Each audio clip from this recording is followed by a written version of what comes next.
And early voting has gotten off to a slow start with not many people showing up to the polls thus far. One organization, though, is hoping to change that. KVUE's Maria Aguilera shows us how that group is working to educate voters of color so they can make their voices heard.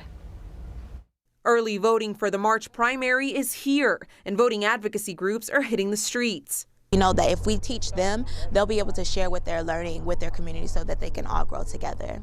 Deanna LaFay with Black Voters Matter says their goal is to educate students about the election process.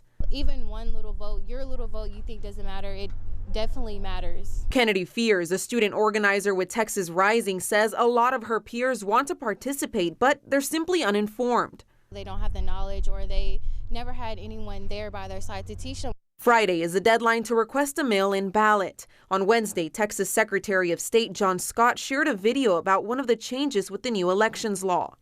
On the application for ballot by mail, you must provide your DPS-issued driver's license or state ID number, or the last 4 digits of your Social Security number. LaFay says changes like that can make voting more confusing for those who are already hesitant, which is why it's so important to have outreach events like this one.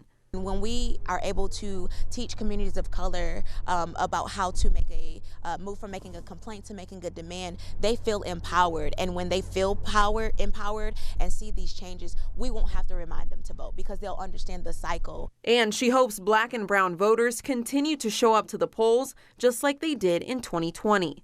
In Austin, I'm Maria Aguilera.